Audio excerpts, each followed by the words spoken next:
Hello प्यारे बच्चों, आज हम पढ़ने जा रहे हैं हिंदी कविता मेरी अभिलाषा। और इस कविता के रचयिता है द्वारिका प्रसाद माहेश्वरी जी। इस कविता में बच्चों ने अपने मन की इच्छा प्रकट की है कि वह सूरज, चांद, तारों जैसे चमकना चाहते हैं और फूलों जैसे महकना चाहते हैं। वह आकाश के समान निर्मल, पृथ्वी के समान सहनशील और पर्वत के समान दृढ़ बनना चाहते हैं। बच्चों, इस कविता के माध्यम से कवि हमें अपने जीवन को दूसरों की भलाई के लिए लगाने की भी प्रेरणा दे रहा है। तो चलिए शुरू करते हैं हिंदी कविता मेरी अभिलाषा। सूरज सा दमकूं मैं, चंदा सा चमकूं मैं, झलमल झलमल उज्जवल, तारों सा दमकूं मैं, मेरी अभिलाषा है। बच्चों, इसमें बच्चे क्या हैं, भगवान से प्रार्थना कर रहे हैं, उनको बता रहे हैं कि उनकी कामना क्या है, अभिलाषा क्या है। वो कह रहे हैं कि सूरज की तरह मैं दमकूं, चंद्रमा की तरह मैं चमकूं, झलमल यानी कि चमचमाता हुआ उज्जवल, तारों जैसा मैं भी दमकूं। इसमें बच्चे कह रहे हैं कि मेरी इच्छा है कि जिस तरह सूरज चारों तरफ अपना तेज फैलाता है, सूरज के समान मेरा तेज भी पूरी दुनिया में फैले। जिस प्रकार चंद्रमा चमक रहे हैं, सारे जग को शीतलता दे रहा है, उसी प्रकार मैं भी चंदा और तारों की तरह पूरी दुनिया में चमकूं, यही मेरी अभिलाषा है। आगे, फूलों सा महकूं मैं, विहंगों सा चहकूं मैं, गुंजित सा कुहकूं मैं, मेरी अभिलाषा है।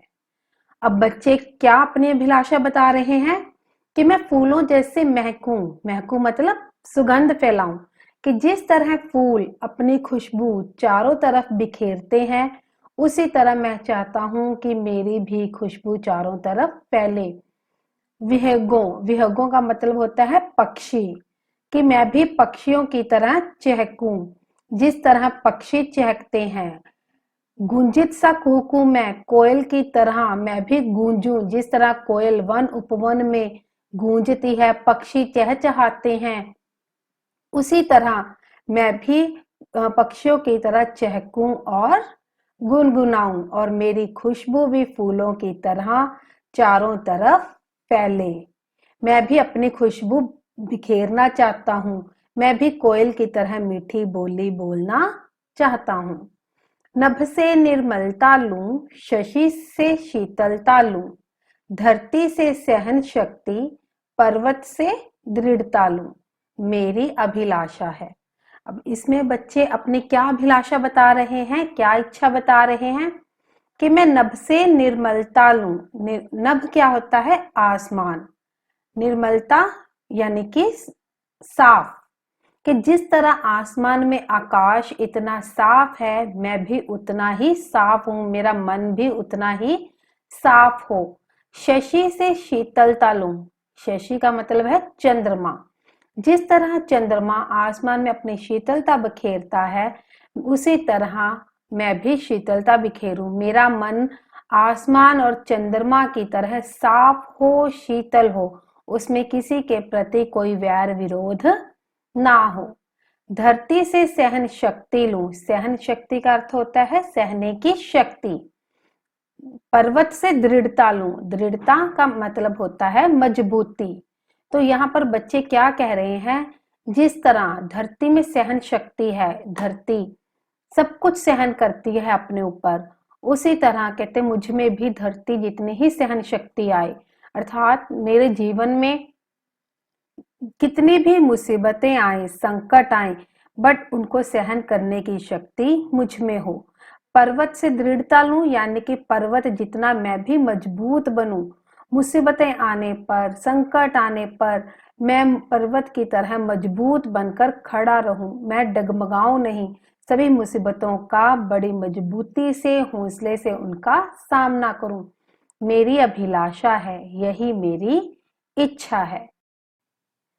मेघों सा मिट जाऊं, सागर सा लहराऊं, सेवा के पथ पर मैं सुमनों सा बिछ जाऊं, मेरी अभिलाषा है। अब बच्चे क्या कह रहे हैं कि मैं बादलों, मेघों मतलब बादलों जैसे मिट जाऊं। जिस तरह बादल बरसकर धरती को सींचते हैं, धरती को पानी देते हैं, सागर सा लहराऊं, सागर लहलहाते हैं, उसी तरह मैं भी दूसरों की भलाई के लिए मिट जाऊं। सेवा के पथ पर मैं सुमनों सा बिछ जाऊं। यहाँ पर पथ का मतलब होता है रास्ता, सुमनों का मतलब है फूल। कवि कहते हैं जिस तरह फूल सबको सुख देते हैं, उसी तरह सेवा के रास्ते पर मैं फूलों की तरह बिछ जाऊं, यानी कि दूसरों की भलाई के लिए, दूसरों की सेवा के रास्ते पर मैं चलूं, मेरी अभिलाषा है, यही मेरी इच्छा है। तो बच्चों, इस कविता में हमने क्या पढ़ा कि जिस तरह कवि ने यहाँ पर हमें दूसरों की भलाई के लिए भी प्रेरणा दी है। जिस तरह सूरज, चंद्रमा, तारे बिना किसी स्वार्थ के हमें दिन रात शीतलता देते हैं, सूरज रोशनी देता है, चंद्रमा तारे अपनी रोशनी फैलाते हैं, इसमें उनका कोई मतलब नहीं है, कोई स्वार्थ नहीं है। बिना किसी स्वार्थ से तारे चंद्रमा हमें शीतलता प्रदान करते हैं। तो कवि चाहता है कि मैं भी उन्हीं की तरह चमकूं और दमकूं। और कवि क्या कह रहा है, जिस तरह फूल बिना किसी स्वार्थ के अपनी सुगंध बिखेरता है चारों तरफ, उसी तरह मैं भी महकूं, पूरे संसार में मेरी भी प्रसिद्धि हो।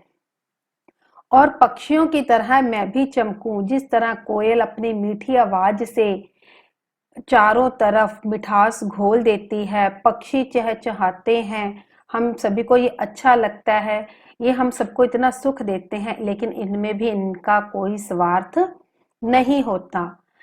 अगले पैरे में जैसे नभ से निर्मलता लूं, शशि से शीतलता लूं, मैं आसमान और चंद्रमा की तरह शीतल और निर्मल हूँ। धरती जैसी सहन शक्ति हो, पर्वत जैसी मजबूती हो मुझ में, मैं पर्वत की तरह अटल रहूं, मेरे इरादे पक्के हों।